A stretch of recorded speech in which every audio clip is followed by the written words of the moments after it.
Hello बच्चों, welcome to online classes of कैट जी। हम लोग फिजिक्स में इलेक्ट्रिक डाइपोल के बारे में लास्ट क्लास में काफ़ी कुछ डिस्कशन ऑलरेडी कर चुके थे। अब बारी थी इफ़ेक्ट्स ऑफ इलेक्ट्रिक डाइपोल के बारे में डिस्कशन करने का। तो इफ़ेक्ट्स ऑफ इलेक्ट्रिक डाइपोल में हम लोग डिस्कशन कर रहे थे सबसे पहले इलेक्ट्रिक पोटेंशियल के बारे में।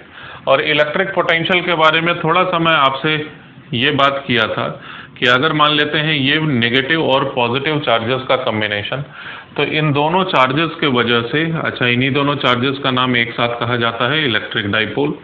अगर इस तरह से मान लिया जाता है एक्स एक्सिस, जबकि इस डायरेक्शन में ऐसे करके वाई एक्सिस, अगर तो हमने पहले ही देखा था कि भाई इन दोनों चार्जेस के वजह से आने वाला पोटेंशियल इस खास जगह पर, सपोज पॉइंट P पर पॉजिटिव रहेगा, इस साइड में यहाँ पर नेगेटिव, यहाँ पॉजिटिव, इस वाई एक्सिस पर पूरी तरह से मेंटेन रहेगा जीरो का इलेक्ट्रिक पोटेंशियल।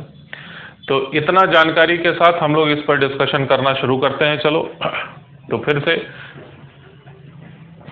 एक नेगेटिव चार्ज, एक पॉजिटिव चार्ज। अब इन दोनों चार्जेस के वैल्यू को मैं मान लिया -q और साथ में +q। ये एक्स एक्सिस और ये वाई एक्सिस,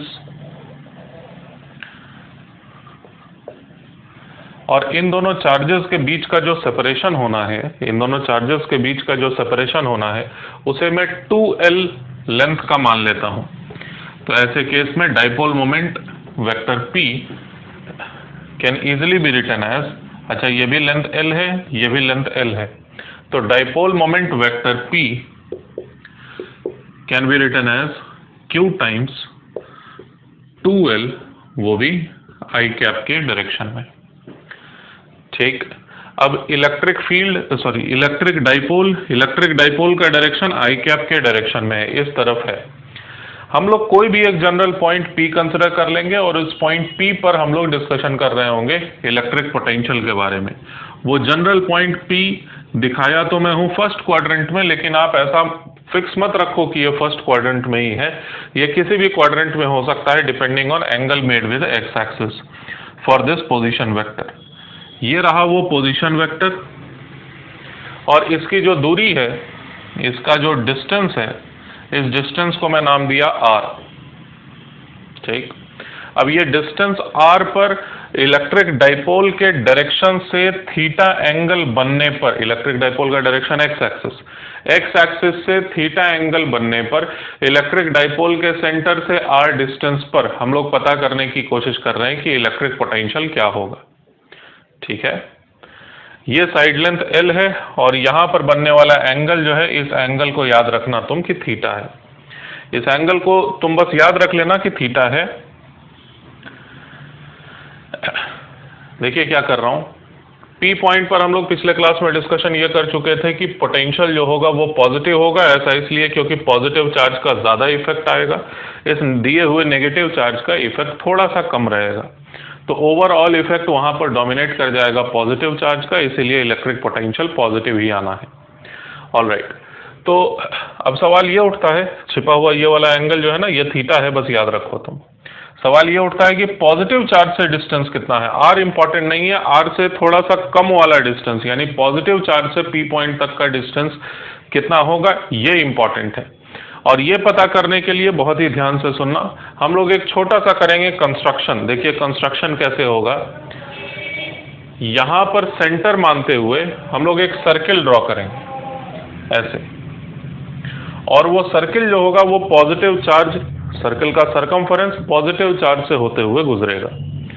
तो याद रखना ये सेंटर है और एक सर्किल मैं ड्रॉ कर दिया ऐसे करके रफली, देखो ऐसे करके सर्किल ड्रॉ कर दिया। तो जो भी डिस्टेंस है पॉजिटिव चार्ज से P पॉइंट तक का, ठीक, उतना ही डिस्टेंस इस ओरिजिन O P वाले लाइन पर ये कट कर रहा है सर्किल।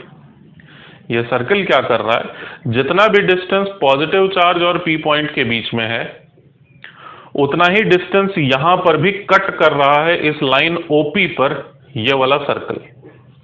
ठीक, ये वाला सर्किल यहां पर देखो कट कर रहा है, इस पॉइंट का कुछ भी नाम इमेजिन कर लो तुम, सपोज पॉइंट ए है ये, तो ए से पी उतना ही डिस्टेंस होगा जितना कि पॉजिटिव चार्ज का पी पॉइंट से डिस्टेंस होगा। ये बात मानते हैं हम लोग, ठीक। अब छोटा सा अप्रोक्सीमेशन बस ये कि ये परपेंडिकुलरली कट किया था इस वाली लाइन ओपी को, बस इतना सा अप्रोक्सीमेशन। दरअसल बात क्या है कि ये तो भाई स्ट्रेट लाइन है ही नहीं, यहाँ पर बनने वाला जो छोटा सा ट्रायंगल जैसा दिख रहा है वो दरअसल ट्रायंगल है ही नहीं, वो क्या है, कर्व्ड, ऐसे करके कर्व्ड है वो लाइन। लेकिन ये हम लोगों का एक अप्रोक्सीमेशन है कि ये लगभग स्ट्रेट लाइन है, और ऐसा मानते ही हम लोग अब बता सकते हैं कि ये वाला जो एक्स्ट्रा डिस्टेंस है ना, ये यहाँ से यहाँ तक, इस पॉइंट को अगर मैं नाम देता हूं ए, तो O से लेके A तक का डिस्टेंस क्या आप बता सकते हैं? ये वाला एंगल याद करो, छोटा सा एंगल अभी थोड़ी देर पहले बताया हुआ था, ये वाला एंगल जो है ना, ये एंगल वो थीटा है। तो ये अगर L हुआ, ये 90 डिग्री है, तो O से लेके A तक का डिस्टेंस कहा जा सकता है L cos theta. I hope आप समझ सके। तो L cos थीटा एक डिस्टेंस हो गया।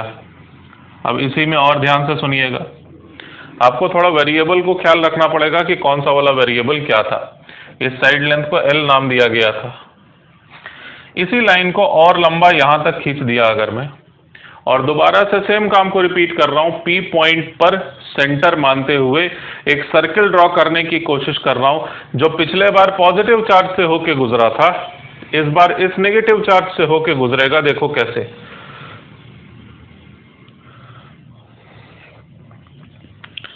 ऐसे करके नेगेटिव चार्ज से होके गुजरा, एक सर्किल में ड्रॉ कर दिया। ये मेरा नया कंस्ट्रक्शन है। ये सर्किल जो की है, ये P पॉइंट को सेंटर बनाए हुए है अपना, और जितना भी डिस्टेंस नेगेटिव चार्ज का है P पॉइंट से, उतने ही डिस्टेंस पर यहां देखो कट कर दिया गया इस सेंट्रल वाली लाइन को। Suppose this point is B, central वाले पॉइंट का नाम था O, ये साइड लेंथ है L दोनों साइड में। और आपको याद होगा कि ये वाला एंगल, ये जो छोटा सा एंगल है यहाँ पर, एंगल छोटा नहीं है, ये दोनों ही एंगल्स आपस में इक्वल एंड अपोजिट, और वो दोनों ही एंगल्स का वैल्यू है थीटा के बराबर। तो अब सवाल ये उठता है कि पॉजिटिव चार्ज से P पॉइंट का डिस्टेंस कितना है। तो याद करना, ये सर्किल बनाया था मैं, तो पॉजिटिव चार्ज का जितना भी डिस्टेंस है P पॉइंट से, उतना ही डिस्टेंस है P पॉइंट का इस पॉइंट A से, क्योंकि ऐसे करके सर्किल बन गया ना, वो दोनों ही रेडियस कहलाएंगे। तो A से P तक का distance AP, this value of AP can easily be written as R से ज्यादा कि कम। तो R तो कहां से गिनना शुरू किए थे, ओरिजिन से P पॉइंट तक का डिस्टेंस था R, तो R से तो कम, R से कितना कम, तो OA का लेंथ कम, तो R माइनस OA लिखा जा सकता है इसे। और ये R माइनस OA अभी थोड़ी देर पहले बताया था, ये OA का जो लेंथ है यहाँ पर, ये जो छोटा सा लेंथ है OA, this length by using properties of right angle triangle we can state that L cos theta, theta वहां लिखा नहीं लेकिन थीटा ही वो एंगल है। तो ये बना फाइनली हमारे पास R minus L cos theta. Similarly पिछले बार A से P तक डिस्टेंस देखे थे, इस बार हम लोग B से लेके P तक का डिस्टेंस देख रहे होंगे। B से लेके P तक का जो डिस्टेंस आने वाला है वो क्या आएगा, R से कम कि ज्यादा। तो ओरिजिन से P तक का डिस्टेंस R है, हमें पता करना है B से लेके P तक का डिस्टेंस R से ज्यादा। R से कितना ज्यादा, तो O से B तक का डिस्टेंस, और OB डिस्टेंस है कितना। तो आप चाहें तो अलग से एक डायग्राम बना सकते हैं, इतने से छोटे से जगह में ज्योमेट्री अप्लाई करने के लिए। ये एंगल जो आर्क में दिखाया हूं वो एंगल थीटा है, जबकि ये वाला लेंथ L है, तो OB बड़े आसानी से बताया जा सकता है कि ज्यादा कुछ नहीं, L cos थीटा ही है, R plus L cos theta. ठीक है भाई, ये AP का वैल्यू मैं लिख दिया हूं, ये BP का वैल्यू लिख दिया हूं, और इन्हीं दोनों डिस्टेंसेस का जरूरत पड़ने वाला है हमें इलेक्ट्रिक पोटेंशियल लिखने के लिए। तो इलेक्ट्रिक पोटेंशियल अगर मुझे लिखना होगा, यहीं पर लिख रहा हूं, अगर इलेक्ट्रिक पोटेंशियल लिखना होगा तो पहले सिर्फ पॉजिटिव चार्ज की वजह से, फिर सिर्फ नेगेटिव चार्ज की वजह से, और दोनों का स्केलर सम कर देना है मात्र। तो V का टोटल वैल्यू P वाले पॉइंट पर, तो सिर्फ पॉजिटिव चार्ज की वजह से K times Q divided by, अब पॉजिटिव चार्ज का डिस्टेंस P पॉइंट से उतना ही है जितना कि A पॉइंट का डिस्टेंस है P पॉइंट से, तो AP का value R minus L cos theta. उसके बाद फिर से दूसरा वाला चार्ज के वजह से K times minus Q divided by, फिर आता है B से लेके P तक की दूरी, तो वो है R plus L cos theta. ठीक, अब इन दोनों को आपस में कंबाइन करो, आंसर निकालो। अब हमें इन इक्वेशंस की जरूरत नहीं है। इन दोनों को आपस में अगर कंबाइन कर दिया जाएगा, LHS एक सिंपल सा क्वांटिटी रहेगा, आप सभी खुद से इवेल्युएट करें। इक्वेशन बनेगा डिनोमिनेटर में कि R square minus L square cos square theta, ये LHS डिनोमिनेटर बन जाएगा, और उसके बाद फिर न्यूमरेटर बनता है हमारे पास 2L कॉस थीटा आएगा, और प्लस में माइनस में प्लस में ही रहेगा। हाँ, तो Q into 2L into cos theta, ठीक है ना। ये इलेक्ट्रोस्टैटिक पोटेंशियल का फॉर्मूला बना हमारे पास। और क्या ये रिजल्ट जो हमने कैलकुलेट किया इलेक्ट्रोस्टैटिक पोटेंशियल के लिए, क्या ये बिल्कुल एग्जैक्ट रिजल्ट है? नहीं, ये एग्जैक्ट रिजल्ट नहीं है। ये उस स्पेशल केस के लिए रिजल्ट है जिसमें कि ये डिस्टेंस जो कि काफ़ी छोटा हो, तभी तो आप सर्किल के एक छोटे से पोर्शन को स्ट्रेट लाइन के साथ अप्रॉक्सीमेट कर सकेंगे। तो अप्रॉक्सीमेट कर सकें हम लोग, इस वजह से ये मानना ज़रूरी था यहाँ पर कि ये डाइपोल का जो साइज है वो काफ़ी कम है in comparison to this length R। तो इस बात को मेंशन करें, the result is valid only if L is much smaller than R। L is much smaller than R। अब इससे देखिए क्या क्या सीखा जा सकता है।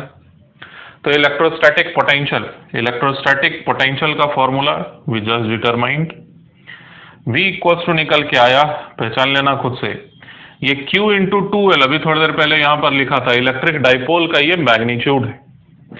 तो इलेक्ट्रिक डाइपोल मोमेंट का ये magnitude into cos theta divided by फिर R square minus L square cos square theta.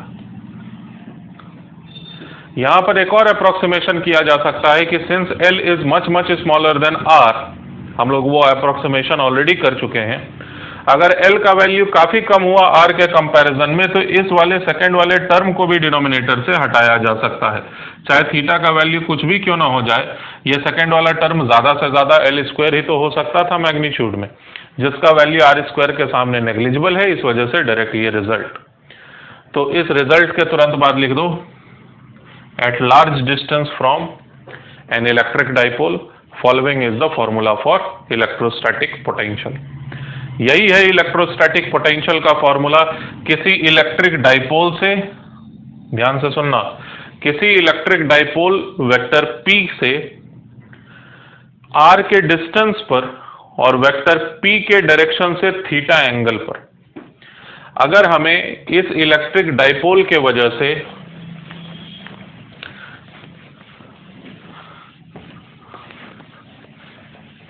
देखिए फाइनल जो रिजल्ट हमने कैलकुलेट किया उसका आखिर मतलब क्या है कि अगर इस पर्टिकुलर डायरेक्शन में कोई तो एक इलेक्ट्रिक डाइपोल है, मैं पॉजिटिव चार्जेस नेगेटिव चार्जेस को ओमिट कर दिया, यहाँ पर मौजूद नेगेटिव चार्ज, यहाँ पर मौजूद पॉजिटिव चार्ज की वजह से कुछ तो बना होगा इसका इलेक्ट्रिक डाइपोल मोमेंट, और इस इलेक्ट्रिक डाइपोल मोमेंट के होने के वजह से कहां पर देखो, इस इलेक्ट्रिक डाइपोल से R डिस्टेंस पर और इस इलेक्ट्रिक डाइपोल के डायरेक्शन से थीटा एंगल पर, इस पॉइंट P पर, ये रहा इलेक्ट्रोस्टैटिक पोटेंशियल का फॉर्मूला। तो इस फॉर्मूले को आप याद रखेंगे।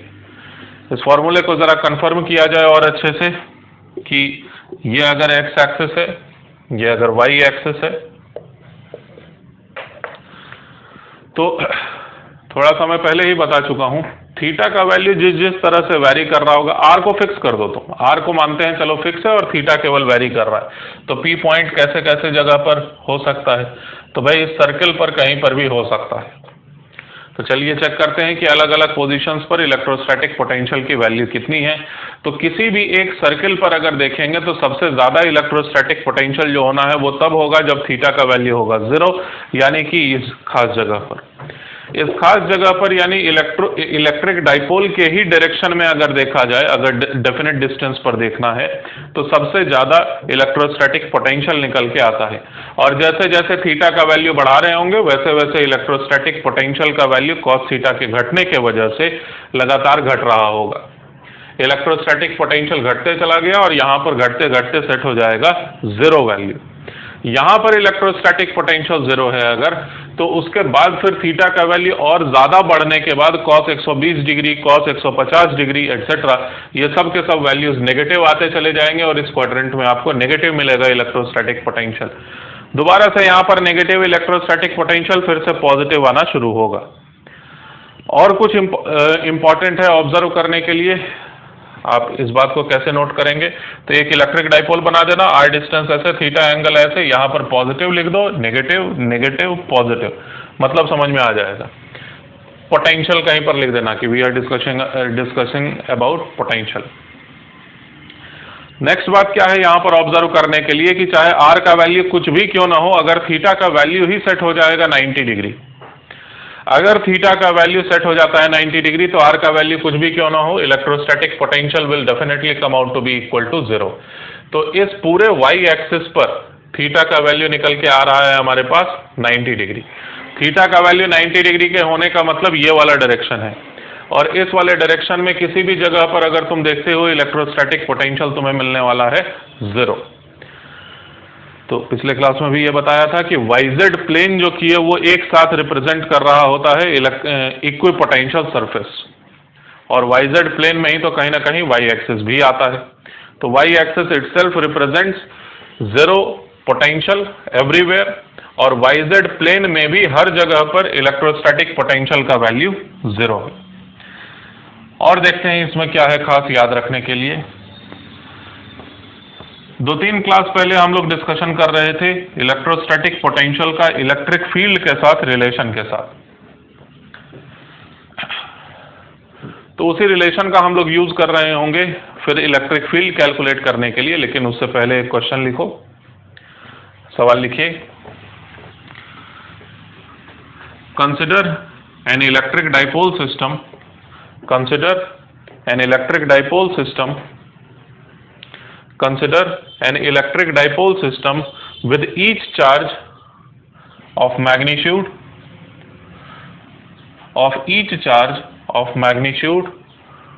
2e। e का मतलब अक्सर नहीं भी लिखा जाता है, e का मतलब टू बी अंडरस्टूड है इलेक्ट्रॉनिक चार्ज।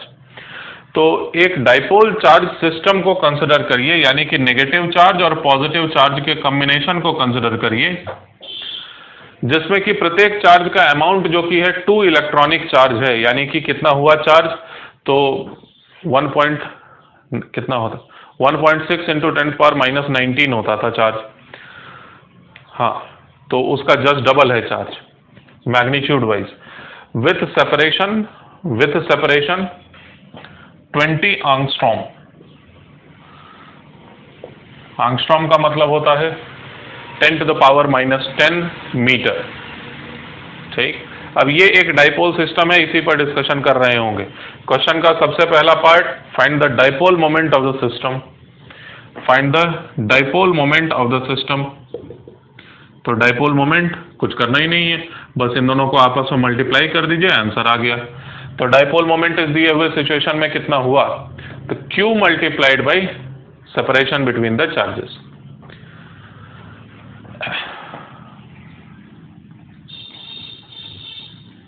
चार्ज कितना होता है, 1.6 होता है, 1.9 होता है, मैं भूल गया, 1.9 होता है शायद। तुम बुक को रेफर कर लेना, मैं 1.9 लेके सॉल्व कर रहा हूँ भाई। 1.9 into 10⁻⁻19 Coulomb,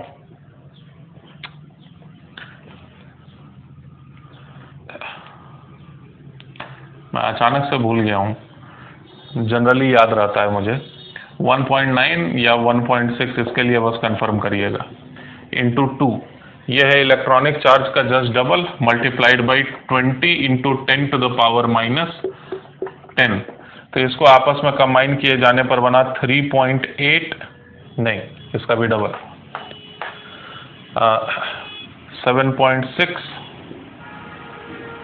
7.6 into 10 to the power, एक यहाँ पर पावर है -18 कर देगा इसको, -18 और -10, 10 टू द पावर -28 ऐसा यूनिट इज कूलॉम मीटर।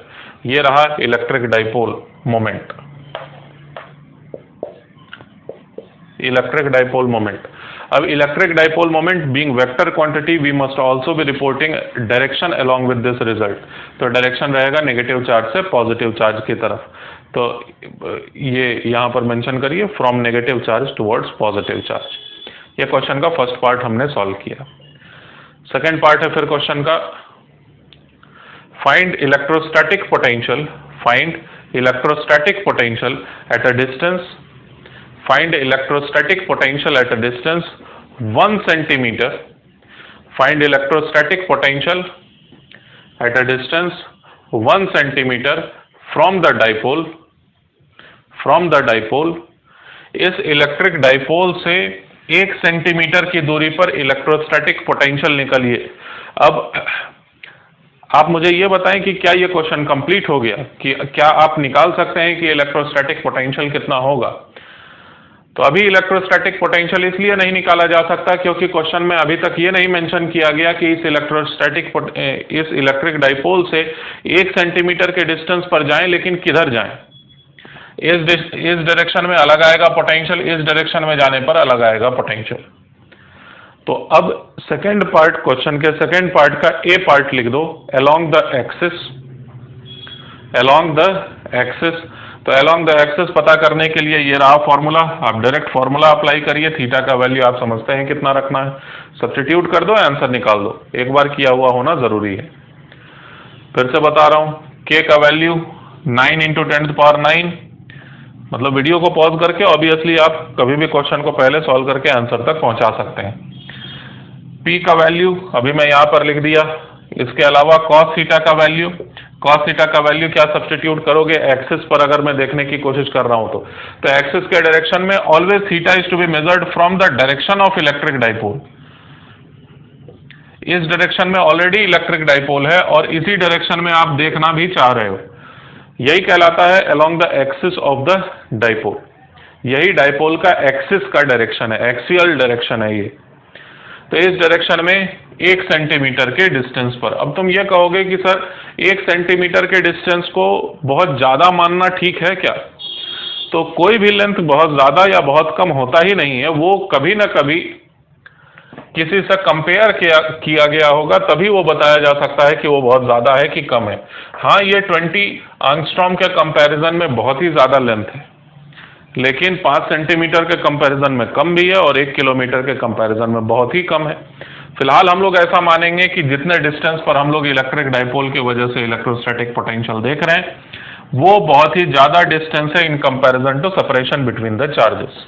तो ये फॉर्मूला एकदम परफेक्टली एप्लीकेबल है, आर के जगह रख देना 1 सेंटीमीटर।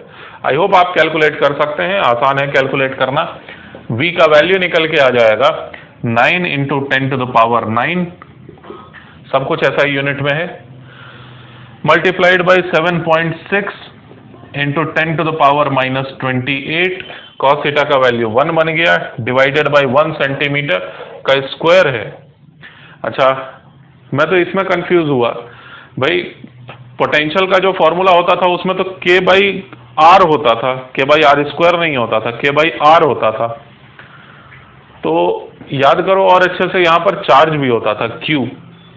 यहाँ पर q के अलावा एक और डिस्टेंस वाला टर्म यहाँ पर मौजूद है, और वो डिस्टेंस वाला टर्म डायमेंशनली इसको करेक्ट बनाए हुए।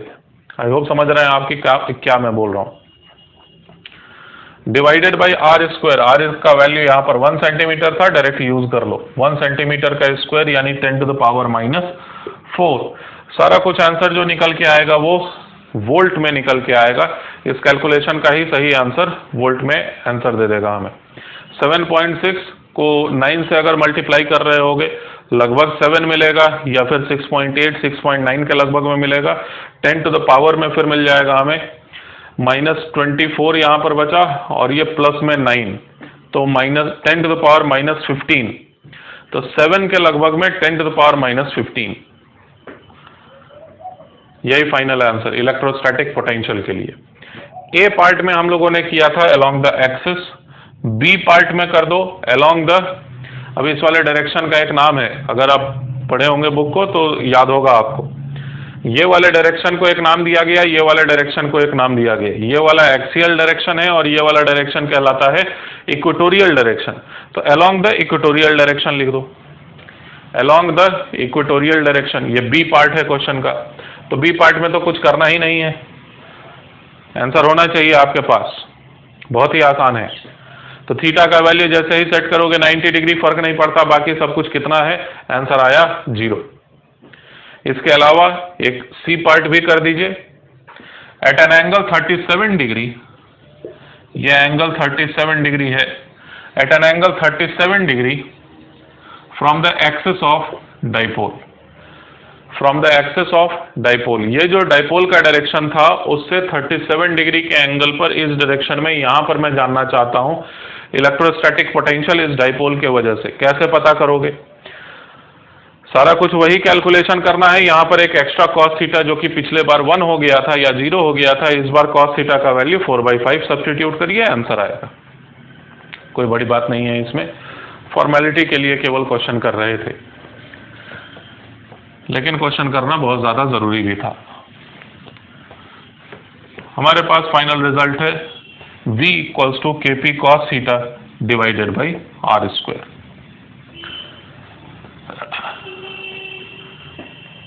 तो इलेक्ट्रोस्टैटिक पोटेंशियल और इलेक्ट्रिक फील्ड दोनों के बीच में रिलेशन को जरा याद करने की कोशिश करो, कौन किसका डिफरेंशिएशन हुआ करता था। इलेक्ट्रोस्टैटिक पोटेंशियल को अगर डिफरेंशिएट करते हो किसके टर्म्स में, तो आएगा क्या चीज। तो एग्जैक्ट जो रिजल्ट लिखा हुआ था हम लोगों के पास वो ये लिखा हुआ था कि इलेक्ट्रिक फील्ड का कोई भी एक component, suppose X component, Y भी लिख सकते हैं, जेड भी लिख सकते हैं। इलेक्ट्रिक फील्ड का X component rate of decrease of potential along X axis, X axis में किस रेट से इलेक्ट्रोस्टैटिक पोटेंशियल घट रहा होगा, यही बात हमें बताता है इलेक्ट्रिक फील्ड। यह बात का अंदाजा आपको इससे भी लग सकता है कि वोल्ट पर metre is also the SI unit of electric field. पहले ही आप इन चैप्टर एक्सरसाइजेज में देखे होंगे इस यूनिट को। चलिए इसी पर बात कर रहे हैं हम लोग। तुम इसको ऐसे ना देखो कि ये एक्स एक्सिस के डायरेक्शन में ये रहेगा इलेक्ट्रिक फील्ड का फॉर्मूला। तुम ऐसे देखो कि किसी भी डायरेक्शन, एक्स एक्सिस में कोई खास बात थोड़ी ना है, उसको वाई एक्सिस भी कर सकते हैं, उसी को कोई नया एक्स एक्सिस भी कंसिडर कर सकते हैं जो पहले से एक्स एक्सिस नहीं था, न तो वाई एक्सिस था न तो जेड एक्सिस था। मैं ये बोल रहा हूं कि किसी भी डायरेक्शन में इलेक्ट्रिक फील्ड कितना होगा ये इस बात पर निर्भर करता है कि उस डायरेक्शन में जाने पर पोटेंशियल किस रेट से घट रहा होगा। अगर उस डायरेक्शन में इलेक्ट्रोस्टैटिक पोटेंशियल घट नहीं रहा होगा तो इलेक्ट्रिक फील्ड उसके अपोजिट होगा। कंपोनेंट अपना इलेक्ट्रिक फील्ड, जिस डायरेक्शन में आप जा रहे हैं उस डायरेक्शन में अगर इलेक्ट्रोस्टैटिक पोटेंशियल ना घटे, बजाय घटने के बढ़ने लगे अगर, तो इलेक्ट्रोस्टैटिक पोटेंशियल जिस डायरेक्शन में बढ़ेगा उसके अपोजिट डायरेक्शन में इलेक्ट्रिक फील्ड का कंपोनेंट मौजूद होगा। मैं आपको ये पहले बता चुका हूं कि कोई एक चार्ज पार्टिकल को अगर रिलीज कर दिया जाता है तो उसी डायरेक्शन में फोर्स एक्सपीरियंस करेगा जिधर इलेक्ट्रिक फील्ड होगा, यानी कि इलेक्ट्रिक फील्ड के डायरेक्शन में जाने पर काइनेटिक एनर्जी बढ़ती है। अगर काइनेटिक एनर्जी बढ़ती है तो इसका मतलब पोटेंशियल एनर्जी घटती है, और पोटेंशियल एनर्जी घटती है मतलब इलेक्ट्रोस्टैटिक पोटेंशियल भी घटेगा। तो सीधी बात, इलेक्ट्रिक फील्ड के डायरेक्शन में पोटेंशियल घटेगा, जिस डायरेक्शन में पोटेंशियल घटेगा उसी डायरेक्शन में इलेक्ट्रिक फील्ड अपना पॉजिटिव कंपोनेंट रखेगा। इन सभी बातों को यूज करते हुए देखते हैं हम लोग डाइपोल में और क्या सीख सकते हैं। सभी एकदम ध्यान से सुनना बातों को। ये अगर एक्स एक्सिस और वाई एक्सिस,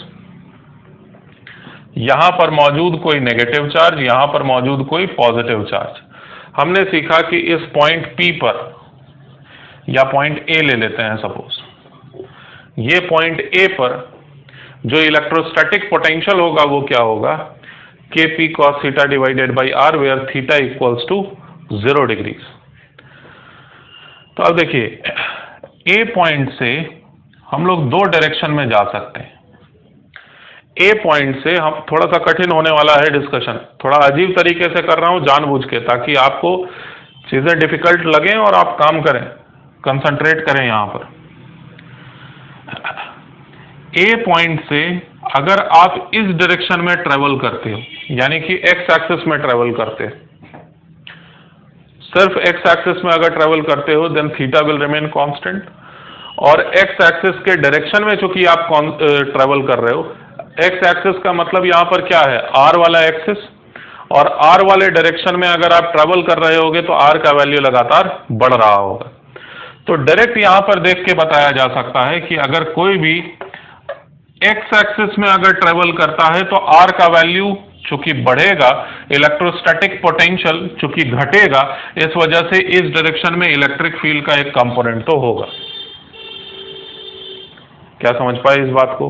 फिर से ध्यान से सुनो कि इस डायरेक्शन में अगर आप ट्रेवल कर रहे होंगे तो इलेक्ट्रोस्टैटिक पोटेंशियल पर क्या प्रभाव पड़ेगा, इस पर तुम सोचो। Theta remains constant equal to 0 degree, और आर का वैल्यू चूंकि लगातार बढ़ रहा है, इस वजह से इलेक्ट्रोस्टैटिक पोटेंशियल लगातार घटेगा, और इलेक्ट्रोस्टैटिक पोटेंशियल का घटना ही तो कारण है इलेक्ट्रिक फील्ड का इस डायरेक्शन में होने का। तो इलेक्ट्रिक फील्ड एक्स एक्सिस के डायरेक्शन में इस तरह से होगा। अब इन बातों को भूल जाइए, यहां से देखिए, पॉजिटिव चार्ज यहां पर इलेक्ट्रिक फील्ड किधर देगा, इधर देगा। नेगेटिव चार्ज यहां पर इलेक्ट्रिक फील्ड ए पॉइंट पर किधर देगा, जस्ट अपोजिट देगा। लेकिन किसका इंपैक्ट ज्यादा पड़ेगा, पॉजिटिव का कि नेगेटिव का? तो पॉजिटिव चार्ज का इंपैक्ट ज्यादा पड़ने की वजह से इलेक्ट्रिक फील्ड नेट रिजल्टेंट इस तरफ होगा। सारा कुछ एकदम कंसिस्टेंट है। तो x component of electric field is along the positive x axis. और सोचो ध्यान से, मैं अभी भी बात कर रहा हूं ए पॉइंट पर ही, लेकिन ए पॉइंट पर बात करते हुए इस बार एक्स एक्सिस में, यानी आर के डायरेक्शन में, आर को बढ़ाने के बजाय अब की बार मैं आर को कांस्टेंट रख के ऊपर के डायरेक्शन में जाना चाहता हूं। मैं इस डायरेक्शन में यहां पर ऊपर वाई एक्सिस के अलोंग चेक करना चाहता हूं ए पॉइंट पर कि इलेक्ट्रिक फील्ड ऊपर की तरफ होगा कि नीचे की तरफ होगा कि जीरो होगा। तो चलिए डिस्कशन करते हैं। जैसे ही आप एक छोटा सा स्टेप लेते हैं वाई एक्सिस यानी कि परपेंडिकुलर टू आर, तो होगा क्या इस प्रोसेस में, अगर आप इस डायरेक्शन में जा रहे होंगे तो क्या होगा, R will not be changing. R का वैल्यू चेंज नहीं कर रहा होगा। जो चीज चेंज कर रहा होगा वो क्या है, थीटा चेंज करेगा। ठीक, और थीटा का रेट ऑफ चेंज क्या है, उससे समझ में आएगा हमें कि इस डायरेक्शन में पोटेंशियल बढ़ेगा कि घटेगा। ठीक, तो अगर आप कॉस थीटा को अच्छे से समझते हैं तो कॉस थीटा यहां पर जो किया ना, थीटा का वैल्यू हो चुका था 0, और कॉस थीटा अपने खुद के मैक्सिमम पर था। Cos theta remains maximum if theta equals to 0। इस पुराने वाले ए वाले पॉइंट पर कॉस थीटा का वैल्यू 1 हो गया था। ऐसा इसलिए क्योंकि थीटा का वैल्यू था 0 डिग्री। अब थीटा का वैल्यू चूंकि 0 डिग्री था, कॉस थीटा अपने मैक्सिमम पर था, और मैक्सिमम पर कोई भी चीज होता है तो उसका डिफरेंशिएशन 0 ही होता है। तो अगर आप सिर्फ थीटा को चेंज कर रहे होंगे तो there shall not be any change in cos theta within very small distance. यहां पर D theta by D Y का वैल्यू जो कि है वो 0 को अचीव कर लेगा।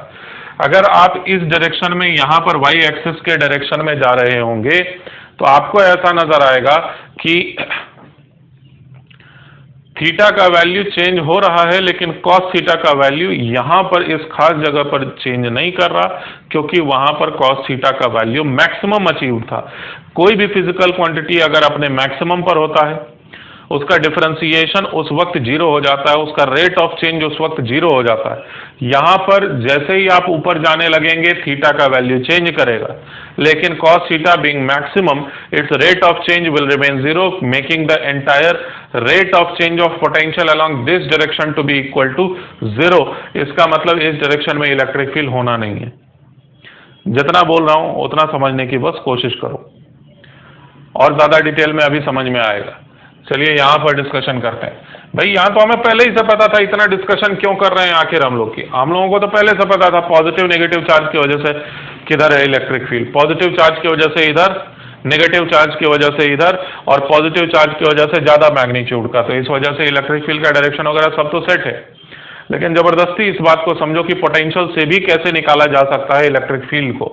फ्यूचर में जब आप फिजिक्स की पढ़ाई कर रहे होंगे बार बार यही रहेगा कि पोटेंशियल का इस्तेमाल करके किस तरह से इलेक्ट्रिक फील्ड को कैलकुलेट किया जा रहा है।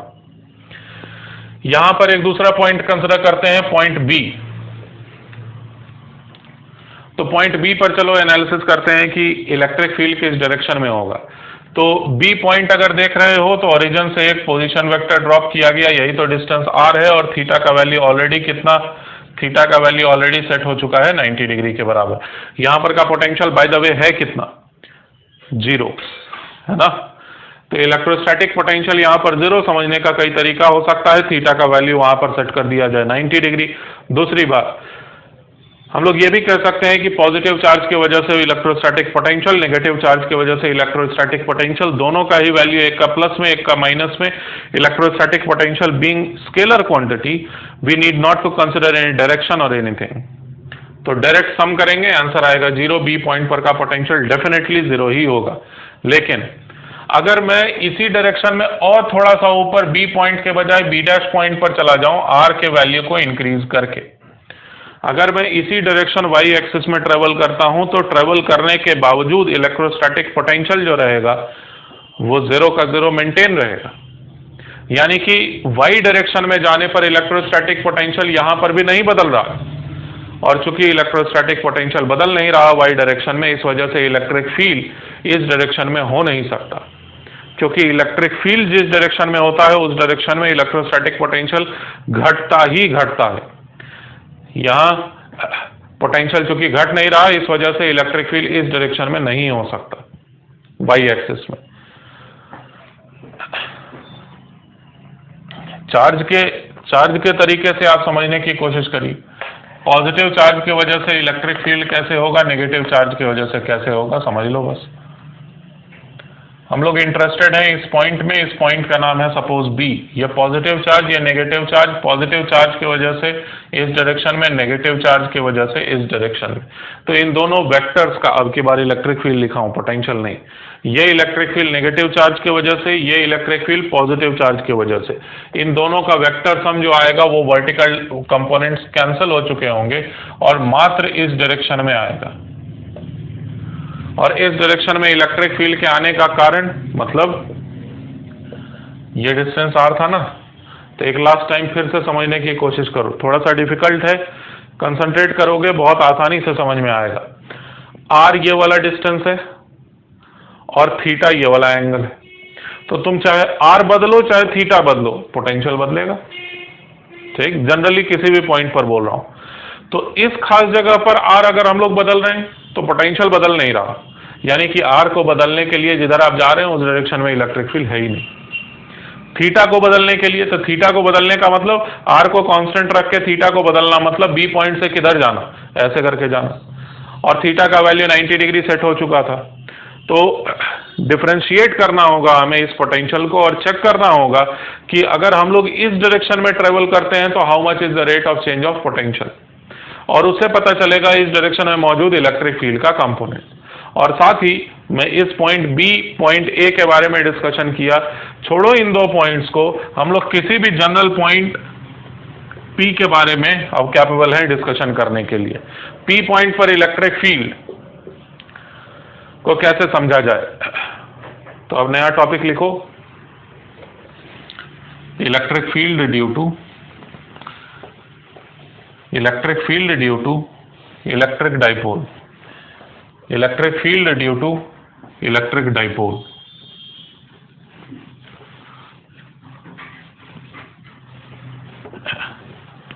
तो देखिए कैसे कैलकुलेट करेंगे।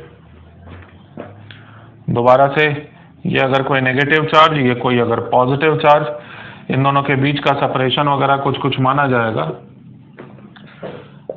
लेकिन उसकी जरूरत नहीं है। हम लोग डायरेक्ट मान लेते हैं कि ये जो इलेक्ट्रिक डाइपोल है वो आई कैप यानी एक्स एक्सिस में है, और इलेक्ट्रिक डाइपोल मोमेंट का वैल्यू मैं डायरेक्ट बोल दिया कि P के बराबर है, ये वाई एक्सिस।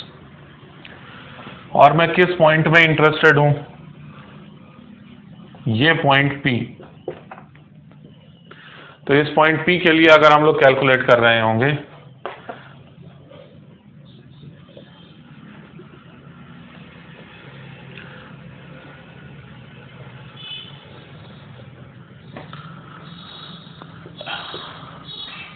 तो P पॉइंट पर हमें पहले से पता है electrostatic potential V equals to K times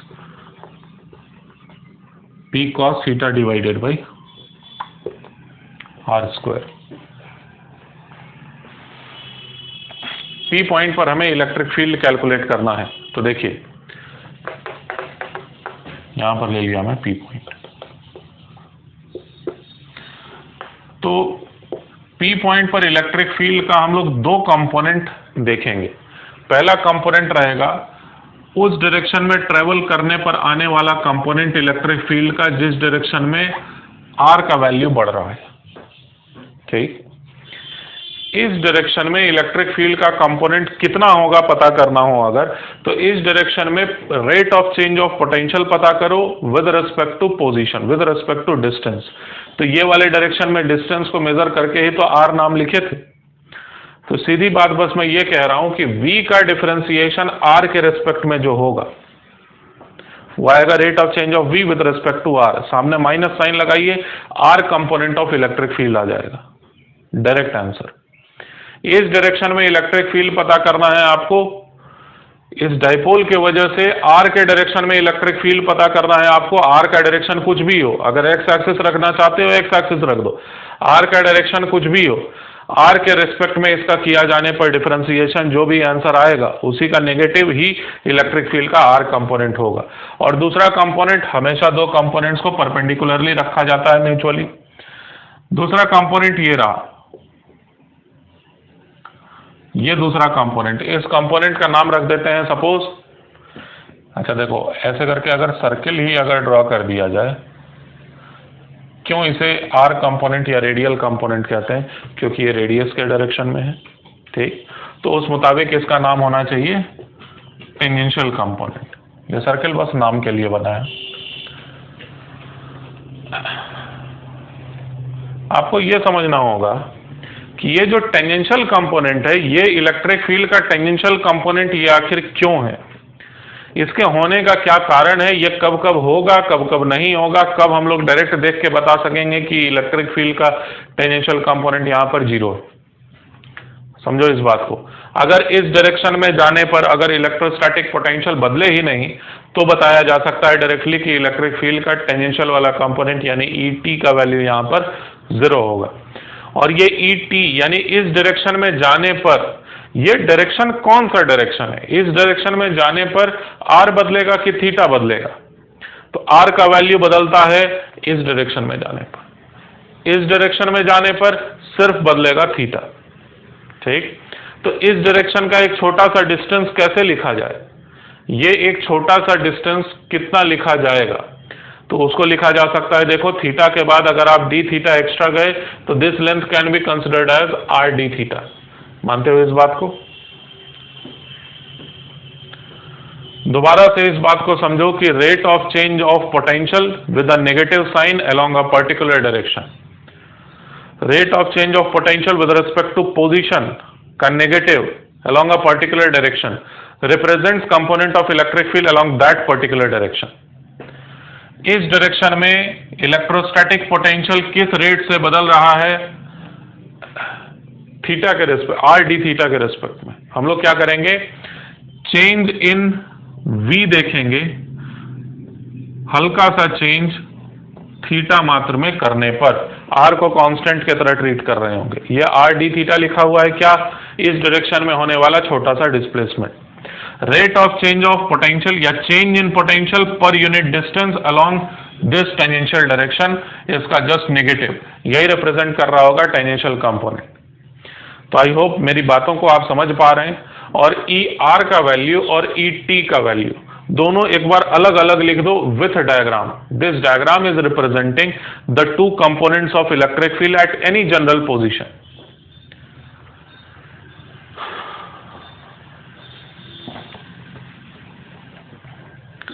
electric field का टेंजेंशियल कंपोनेंट और रेडियल कंपोनेंट दोनों का ही वैल्यू एक बार खुद से लिखने की कोशिश करो।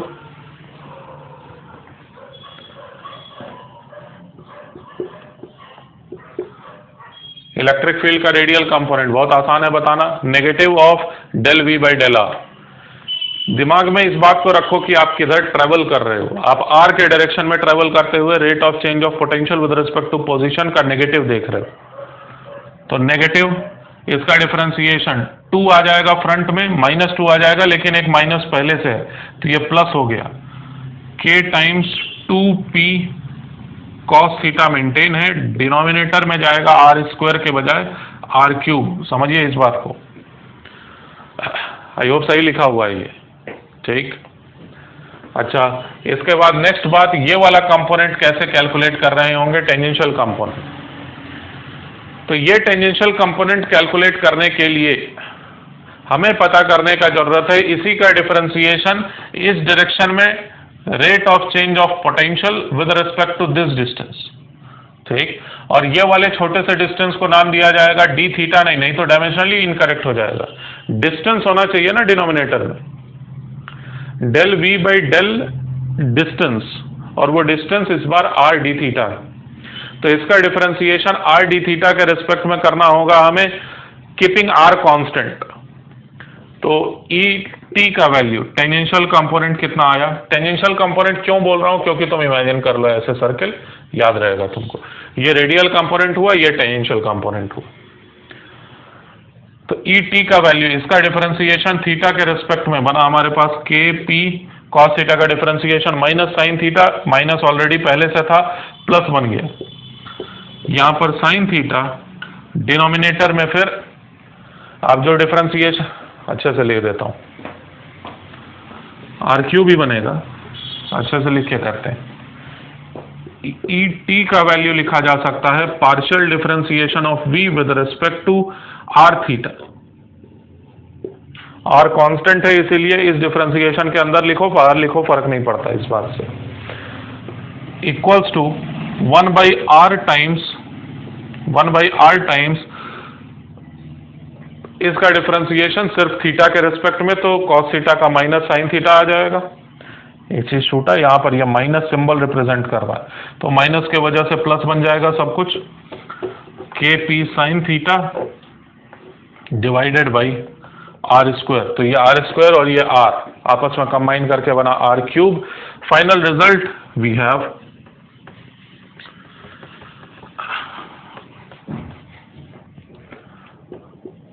ई T equals to tangential component equals to K P sine theta divided by R cube.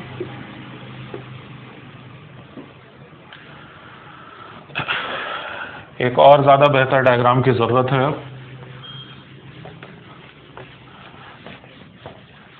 देखिए, उसे हमने जो सीखा उसे बस कंक्लूड कर रहे हैं। ये अगर एक्स एक्सिस, ये अगर वाई एक्सिस, और ठीक ओरिजिन पर रखा हुआ है एक डाइपोल जिसका कि डायरेक्शन है एक्स एक्सिस का। इस डायरेक्शन में मतलब नेगेटिव चार्ज इधर, पॉजिटिव चार्ज इधर, इस ओरिएंटेशन के साथ रखे हुए डाइपोल के वजह से किसी भी distance r, obviously r has to be larger than, much larger than the given dimension of dipole. अगर काफी ज्यादा दूरी पर किधर भी देखो, कितने भी दूरी पर देखो, बशर्ते वो दूरी ज्यादा होनी चाहिए, तभी तो पोटेंशियल का फॉर्मूला वैलिड है, तभी तो इलेक्ट्रिक फील्ड वगैरह निकाल रहे हैं हम लोग। तो ये वाला एंगल जो थीटा है, ये वाला डिस्टेंस अगर r है, तो इस पॉइंट P पर हमने क्या किया, अब ध्यान से सुनो बिल्कुल। इलेक्ट्रिक फील्ड जो होगा इसको XY कंपोनेंट में नहीं तोड़ा हमने, रिजोल्यूशन ऑफ इलेक्ट्रिक फील्ड जो किया वो X कंपोनेंट और Y कंपोनेंट में करने के बजाय एक ऐसा कंपोनेंट चूज कर लिया जिस डायरेक्शन में R बदल रहा है, एक ऐसा कंपोनेंट चूज कर लिया जिस डायरेक्शन में थीटा बदल रहा है। इसका नाम रखा गया ER, इसका नाम रखा गया E थीटा, या ET बोल दो, उसमें क्या है। ये वो डायरेक्शन है जिस डायरेक्शन में थीटा बदलता है, ये वो डायरेक्शन है जिस डायरेक्शन में R बदलता है, और इसका वैल्यू ये रहा, इस वाले कंपोनेंट का वैल्यू ये रहा। ये थीटा लिखो, R लिखो, थीटा लिखो, T लिखो, बात बराबर है। अगर मैं मान लो एक्स एक्सिस पर इलेक्ट्रिक फील्ड के बारे में डिस्कशन करना चाहता हूं, एक्स एक्सिस पर, तो यही वाला जो चूजन पॉइंट था, ये पी पॉइंट, ये अगर एक्स एक्सिस पर होता तो ये होता कि नहीं, आर का वैल्यू देखो, यही कहलाता ना आर। तो ई आर का डायरेक्शन क्या होता, ये होता ई आर का डायरेक्शन होता, और ये डायरेक्शन कहलाता ई थीटा का डायरेक्शन। ई आर और ई थीटा का मतलब बस मैं बता रहा हूं।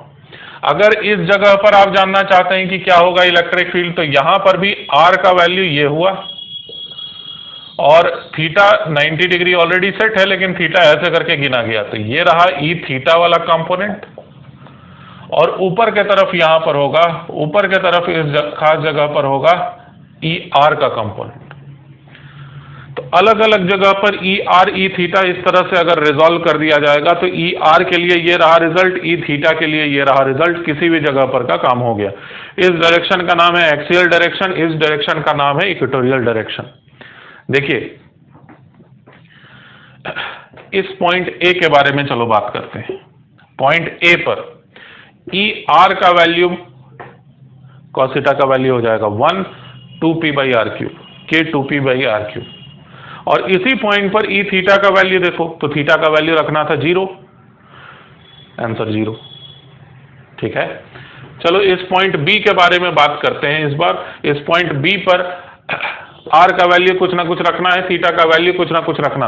यहां पर अगर देखोगे ई आर का वैल्यू, चलो देखते हैं, ई आर का value 0, theta being 90 degree, cos theta became 0। तो इस डायरेक्शन में इलेक्ट्रिक फील्ड का कोई कंपोनेंट नहीं रहने वाला है। डाइपोल के इक्वेटोरियल डायरेक्शन में इलेक्ट्रिक फील्ड नहीं होता, जबकि ई थीटा वाला पार्ट पता करने के लिए आप इस रिजल्ट का यूज कर रहे होंगे। और ये रिजल्ट मतलब ई थीटा का वैल्यू कितना निकल के आएगा, के पी साइन थीटा 1 बन गया, K P by R cube answer. इस पॉइंट पर इक्वेटोरियल डायरेक्शन में K P by R cube, और एक्सियल डायरेक्शन में 2 K P by R cube का फॉर्मूला है। तो ये है फाइनल रिजल्ट। अब लास्ट बात ये है कि अगर कोई ये कहता है कि नहीं, मुझे किसी जनरल पॉइंट पी पर इलेक्ट्रिक फील्ड चाहिए, इलेक्ट्रिक फील्ड का आर कंपोनेंट थीटा कंपोनेंट वगैरह नहीं, मुझे इलेक्ट्रिक फील्ड चाहिए, तो आप कौन सा कंपोनेंट बताएंगे वहां पर का?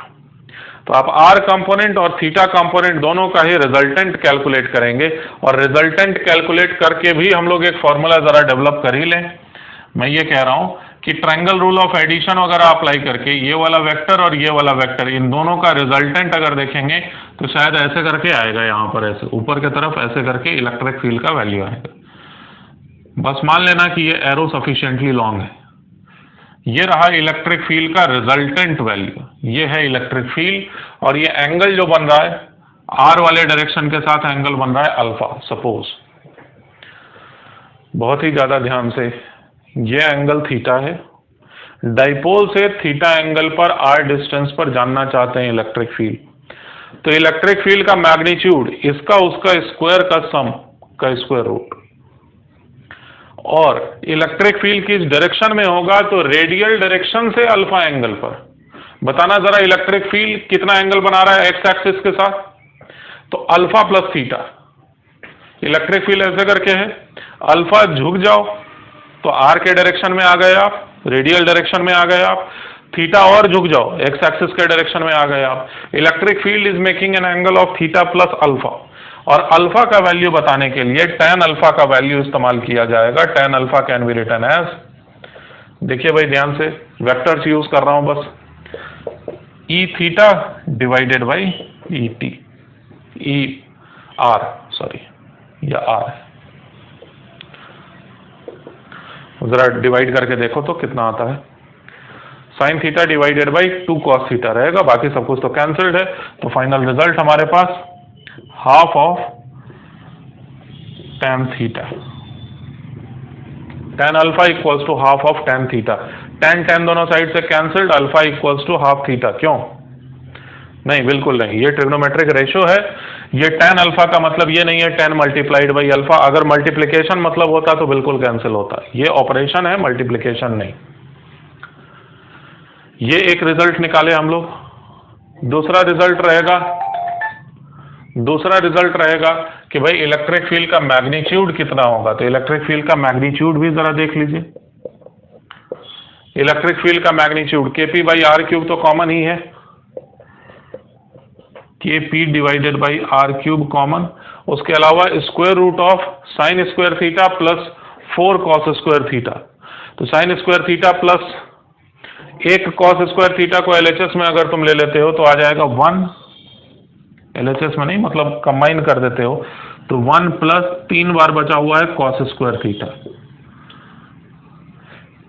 तो किसी भी डिस्टेंस r पर थीटा के डायरेक्शन में देखे जाने पर इलेक्ट्रिक फील्ड के मैग्नीट्यूड का रिजल्ट, इलेक्ट्रिक फील्ड का डायरेक्शन कितना डायरेक्शन बना रहा होता है r के डायरेक्शन से, ये पता करने का तरीका।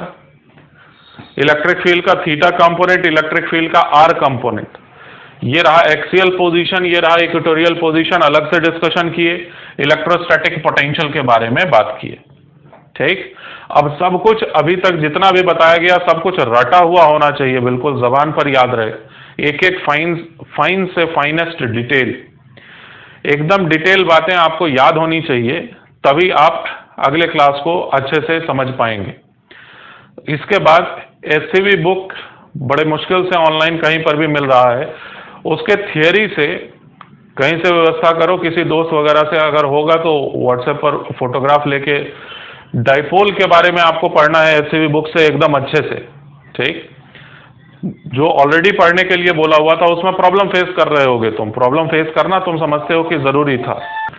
मैं ये कह रहा हूं कि एससीवी बुक से आपको इलेक्ट्रिक डाइपोल को पढ़ना ही होगा और उसके बाद एक्सरसाइज के सारे क्वेश्चंस को, electric field and potential chapter एकदम अच्छे से कंप्लीट है। अब एक एक डिटेल, एक एक एक्सरसाइज के क्वेश्चंस को एकदम अच्छे से सॉल्व कर डालो, एक भी क्वेश्चन अब बचना नहीं चाहिए, चाहे कहीं का भी कोई भी क्वेश्चन हो। Electric field and potential exercise के question objective 1, objective 2, short answer type सारे क्वेश्चंस को कर डालो एससीवी बुक से।